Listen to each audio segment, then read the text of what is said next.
Au nom de tous les enfants du Daïra Ladal Manazili de Toubanis, c'est avec une immense joie et un profond respect que nous vous souhaitons la bienvenue. Cette journée est consacrée à la clôture annuelle de la collecte de fonds pour acquérir un local appelé Maison de l'Islam, plus connu sous le nom de Kerserin Touba, c'est-à-dire un endroit où nous nous retrouvons pour apprendre les valeurs de l'islam que nous aimons, un islam de paix et de tolérance et de respect. Tels sont les anciens dont le Nigel a permis la mise en place de plusieurs maisons de l'islam dans le monde. Nous remercions Serine Mamor Mbake, son fils et représentant, qui a renouvelé ce Nigel à nos parents. Kerserin Touba est aussi un lieu de partage et d'entraide. Nous croyons sincèrement que le projet Kerserin Touba de Nice, initié depuis 2019, est fait pour nous, les enfants nés loin de Touba, la ville sainte, afin que nous puissions, par les biais de l'éducation, acquérir les valeurs musulmanes. J'ai déjà commencé à apprendre dans une salle louée par le Daïra depuis 2022 et apprécions de nous retrouver tous les dimanches en grande famille. Nous témoignons donc devant vous que ce local, Cœur sur l'Islam, sera bien plus qu'un lieu d'apprentissage. C'est un refuge, un espace qui nous permet de mieux comprendre notre religion, de mieux comprendre les enseignements du Cheikh Ahmadou Bamba et de vivre selon les valeurs qu'il nous a laissées. Grâce à cet institut, nous grandissons dans la paix, dans la solidarité et dans le respect des différentes cultures et de nos origines.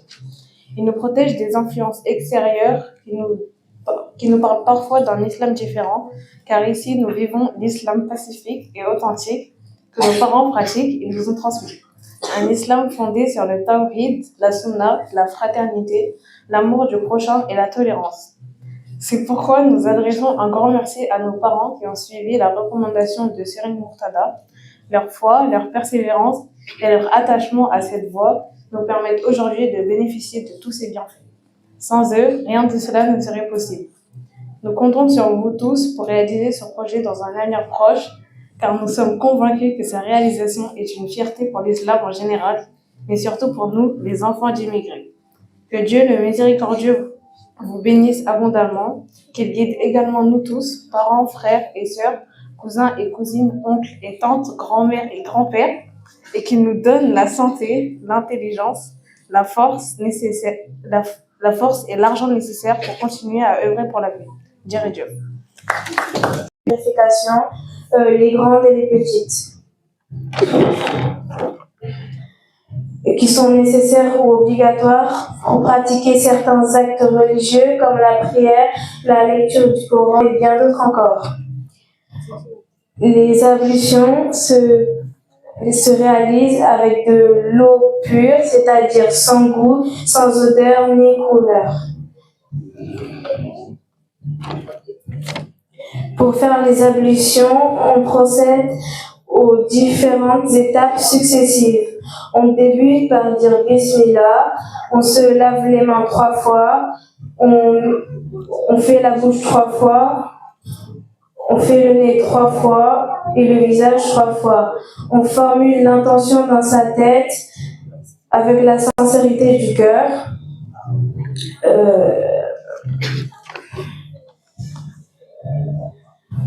On nettoie 3 fois les avant-bras jusqu'au coude, commençant par la droite. Une fois les cheveux et les oreilles. Puis on fait les pieds jusqu'aux chevilles, les orteils jusqu'aux chevilles, en commençant par la droite. On termine en formulant l'invocation. Je témoigne qu'il n'y a de Dieu que Allah, sans associé, et je témoigne que Mohammed est son serviteur et son messager. Les ablutions s'annulent à cause de l'urine, les gaz, les selles, quand on touche les parties intimes ou le doute, les évanouissements et le sommeil profond. En conclusion, les ablutions sont des actes de purification qu'il faut faire avant tout acte religieux.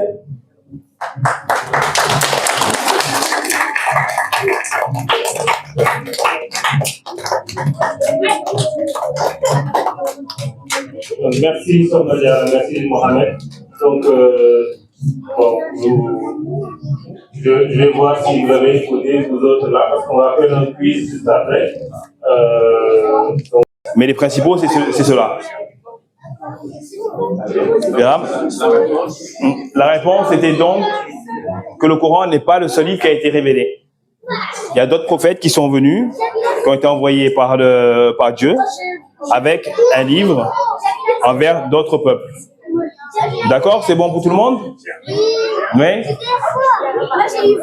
On peut continuer? Allez. Au lieu de se concentrer sur le score, on se concentre sur les questions.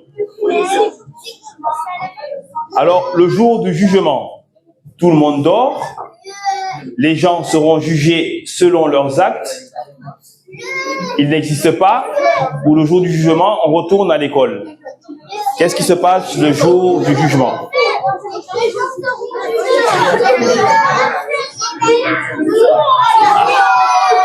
On a 23 bonnes réponses. Donc, le jour du jugement, effectivement, tout le monde sera jugé par rapport à ses actes.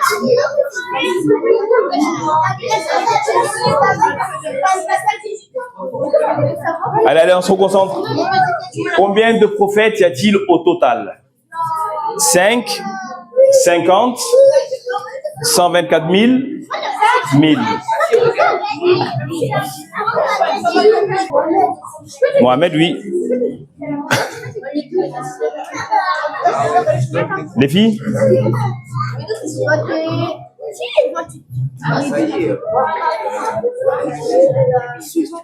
Qui?